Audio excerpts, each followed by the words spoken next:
So, hello guys! Ngayon, nakapag-sell na ako ng apps token ko. Ngayong araw lang. Ngayon lang kasi ako nag-sell after mga 1 month na yata. So, makikita nyo dito sa baba. Punta lang, mag-login lang kayo sa Appsticks nyo. Tapos, punta ako sa wallet ko. Makikita nyo yan. Punta ako sa UPS transaction. Ayan. March 24, 2019, 12 p.m. nakapag-sell ako ng UPS na nasa 0.6124797 at ang nakuha kong BTC ay 0.00776906 o $31. Yan, pumasok na siya sa BTC token ko. So after yung reset time, yung makikita nyo sa taas sa selling, pag completed na yung account, yung UPS token mo, papasok na yung BTC mo. So gagawin natin is proof of withdrawal. So click natin, pakita ko muna yung coins.ph ko na walang laman. Ayan, zero balance yung coins.ph ko kung makikita nyo. So withdraw na natin. So i-withdraw ko na yung nabenta kong UPS token today. So ipapasok ko sa coins.ph ko. Zero balance yung coins.ph ko. Click lang natin yung withdraw. Tapos pasok natin yung BTC address natin dyan. Punta tayo sa coins.ph.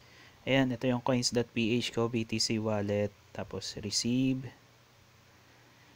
Show my BTC address, copy and share, copy wallet address, tas balik tayo dun sa apps token. I-paste mo lang dito, tapos yung amount na gusto mo i-withdraw, lahat. Mga nasa 1.6 yan guys. Yung investment ko dito 1.7 lang, so halos bawi ko na siya. So click na lang sa natin sa normal para medyo mabilis. Kasi may transfer fee, magkano pag low?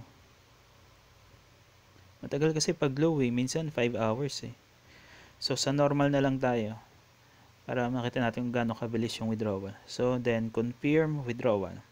So pag gano mo na, confirm mo na, naka 2FA authenticator na to guys, kaya ang bilis ko nakapag-sell. Nakakuha ko sa second spot. So may kita nyo zero balance na yung BTC ko. So naka-pending pa siya, i-wait na lang natin kung anong oras papasok yun sa coins.ph ko. Yan, dito zero balance siya guys. So balik tayo doon sa Appstake. Punta tayo sa exchange. Gumamit ako dito ng laptop guys, tas hawak ko yung cellphone ko para mas mabilis ako makakuha ng second spot. So paano mag-sell? Punta ka lang sa wallet mo, click mo yung gusto mong i-sell, kunyari 25% lang. Tapos yan. Then click sell UPS token. Tapos click sell apps token. Tapos may 2FA yan. Punta ka sa Google Authenticator mo. Ayan, pasok mo yan. 741056. Wait lang. 741056. Tignan natin kung ano yung number na makukuha ko. Ayan, pang number 27 ako. Medyo late na kasi ako.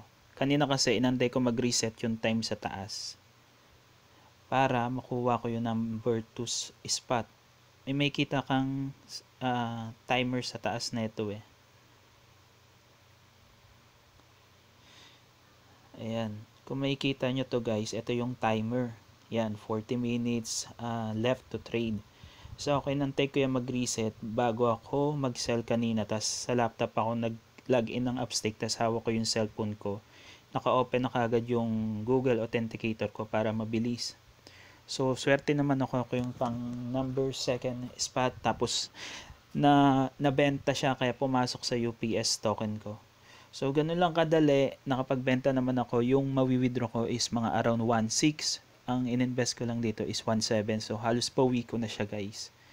So, kung gusto nyo mag-create ng account, nasa description, link below yung link. Advice ko lang, invest on your own risk. Mag-decide kayo kung gusto nyo. Ako, risk taker lang ako. Pero, nabawi ko naman siya. So, maliit na amount lang yung ininvest ko, 1.7. Pwede naman kayo mag-invest ng mga 1K or pwede rin yata mababa kahit 500. Pero, ako kasi 1.7 yung ininvest ko dito. So, antayin na lang natin pumasok yung withdrawal. Ipopost ko muna tong video. Ayan guys, makikita nyo sa wallet. Punta kayo sa wallet nyo. Ayan yung BTC transaction nyo. March 24, 2019. Withdrawal. Amount BTC 0.007366684.